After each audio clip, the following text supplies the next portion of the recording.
Muling bubuksan ng Philippine National Police sa mga kasong pagpatay sa ilang lokal na opisyal nung kasagsagan ng war on drugs.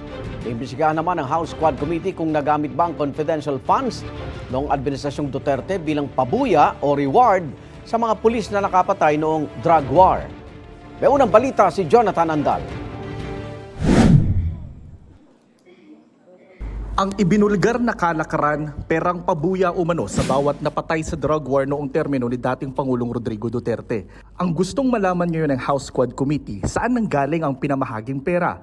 Ayon sa isa sa mga chairman ng komite, posibleng kinuha ito mula sa intelligence funds noon ni Duterte. Kaya lumabas na investigahan yung Intel Fund ng former president because Rohina Garma told us na doon ang galing sa Malacanang yung pera. So, we need to find out saan talaga kinuha yung pera. And we're pretty sure doon yun sa Intel Fund. Ipapatawag ng Quadcom ang COA o Commission on Audit para mabusisi ang intelligence funds ni Duterte sa kanyang administrasyon. Titingnan natin kung paano yung lumabas yung bulk ng pera.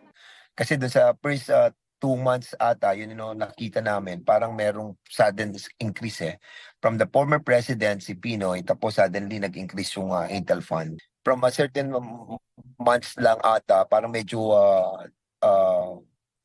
malaki na gamit.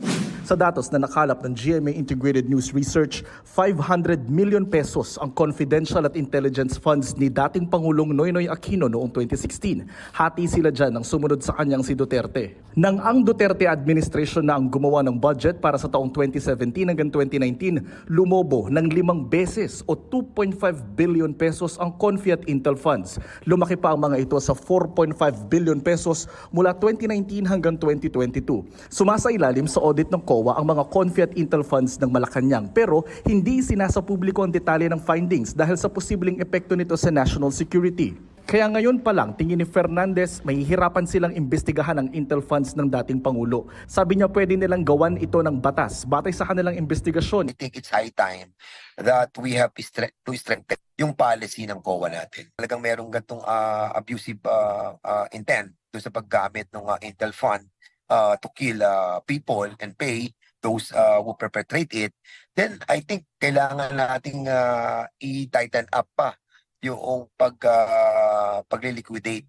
Ang PNP naman muli raw iimbestigahan ang tinaguriang cold cases o mga kaso ng pagpatay sa mga lokal na opisyal sa kasagsagan ng drug war. Kasunod yan ng revelasyon ni dating Police Colonel Rohina Garma na may mga pulis umano na sangkot sa pagpatay kay Tanawan City Mayor Antonio Halili noong 2018. Titingnan nga natin na kung sino yung mga na-involved na mga, particularly the elected officials and other well-known personalities na namatay during the height of the anti-drug campaign during the time of the previous administration.